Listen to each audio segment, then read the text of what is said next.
It's your second birthday. Does Key Wellbeing look how you thought it would at this point? No. From when we originally started, it looks Quite different. very different. Yeah. So when we started, our initial plan was to go into workspaces, to run workshops, to be very in person, and to be delivering a lot of stuff ourselves. Well, that's it, yeah. We thought we had 1 million hours a week, I think, for wanting to do everything that we had planned to do. Yeah. Which we did start off really well. We had some great bookings in, started the business February 2020, not realising like the rest of the world what was about to come. Yeah, just before COVID. Yeah, so started really well, we thought great, and then the cancellations as the offices started to close down. Yeah.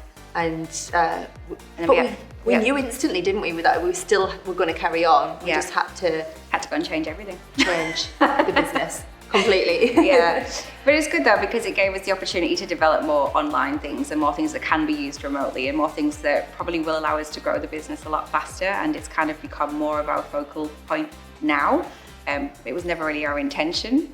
But well, no, that's we where always ended up. Yeah, it was in the plan, wasn't it? But we thought, well, we'll get to that, and we thought it would be like, oh, we'll add a digital offer, and that'll be easy enough to do. How hard can it be to build an online platform? Yeah, turns out very.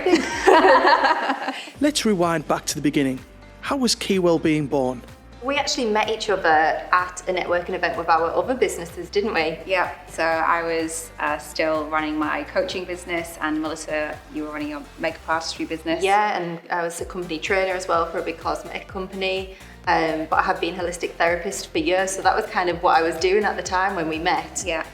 But we kind of got speaking, didn't we, and realised we had the same kind of goals. I did used to go into workplaces, gosh, before my son was born, 13, 14 years ago, and do seated massage. And I kind of said to you how I really enjoyed doing that, and it was good going in to get into offices. Yeah. And we realised that we could do something special together, didn't we? Yeah, so I had a background in corporate, and I got burnt out myself just working all the hours under the sun and sales targets and all the pressures that come with that. And I thought there has to be something more that we can do for wellbeing with people at work.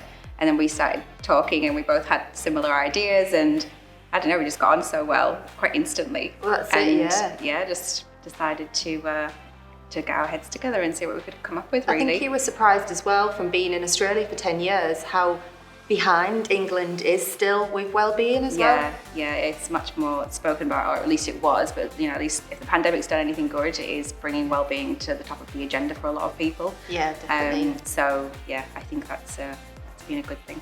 Absolutely, yeah. People are realising that mental health is a big problem, and we can't just ignore it either. Yeah.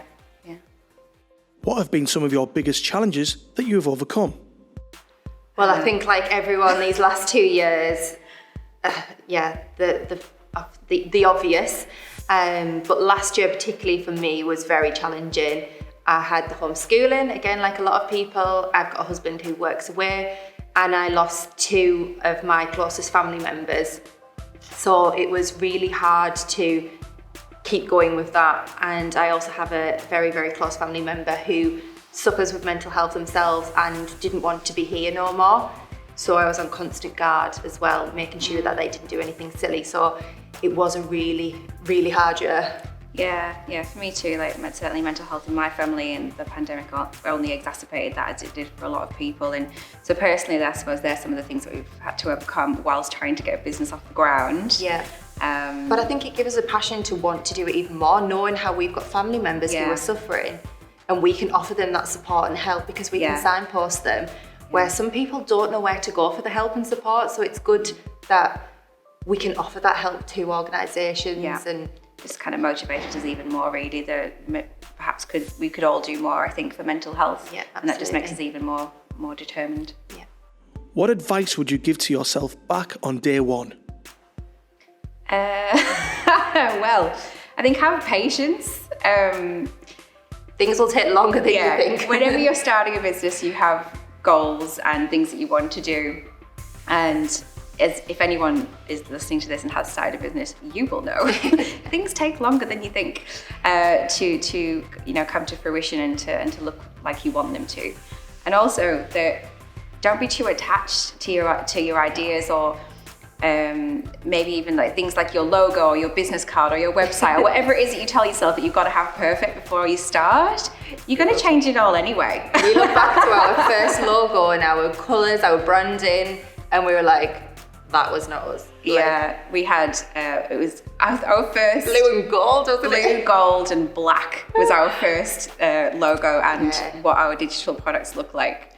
That's it. We had in mind, because it's very much a Netflix style on-demand content we have on the hub. So we're like, right, we'll go with the dark Netflix style. Yeah. But it just didn't work. Yeah, it just wasn't a great place to talk about mental health in this dark, gloomy platform. So we had a rethink and became much more colourful. What do you admire about each other?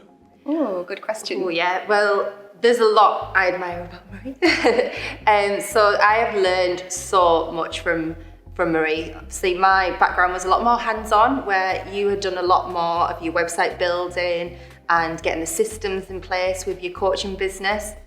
So you helped so much with the organisation and getting them systems in place in the very beginning, and being very, very patient and teaching me. And also because of the coaching, we've often had sessions, haven't we, where a little bit of the self-doubt comes in for me or imposter syndrome, and Marie's like, right, I'm going into coaching mode now. And like brings us back around, which is really great. Yeah. And about Melissa, well, Melissa, if you don't know, is Wonder Woman. How she manages to look after her family, run 2 businesses, do everything that she does for Key Wellbeing and nail it and be so creative, it just blows me away all the time. I'm just, how do you even find time? There's a lot of makeup hiding these bags. Yeah, no, and we get on super well, don't we? So it's really fun coming to work with a friend. We can be really open as well. I think that's really good. Like if there's something that we go, well, actually, no, I don't agree with that, or no, I think differently, and we don't get offended by that, which I think that is really important. You've got to be open to other ideas, and we are very similar in some ways, but very different as well. So I think it's good that we bring both sides to it. Yeah, you've got to leave ego out of creativity. Yeah, I think someone described us as the ant and deck of the building. The point, didn't they? Ant and deck. Is there anything that annoys you about each other? Ooh. Well, I think we both we're very positive people, so I think sometimes we can get distracted. Yes, we both have to be careful of being distracted by our bright shiny things and our new ideas and all the things that we want to do. And because we are such enthusiastic people, we're like, yeah, let's do it. But we're having to take it in turns to bring each other back to earth. Yeah, we've got blue sky thinking, which is really positive. Yeah. But we wanted to do that in the first 2 weeks of business. We were like, we can do this, we can do that. Yeah. But yeah, I think, but we're both guilty of it. For sure. Yeah. What mistakes have you made along the way?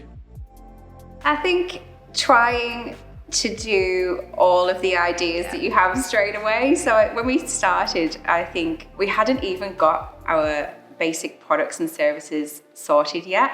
And we thought of all these different things that wellbeing could be. And so before we knew it, we had like messages and meetings with people that were into AI and into VR and into all of these different aspects of wellbeing. And people were offering us money and telling us about these projects, and it was all a bit too much too quickly, wasn't it? Yeah, it was. It was a little bit too soon. I mean, there's some great ideas, but I think we were being a bit ambitious at the I think it's good to be ambitious, but I think that, walk before you can run.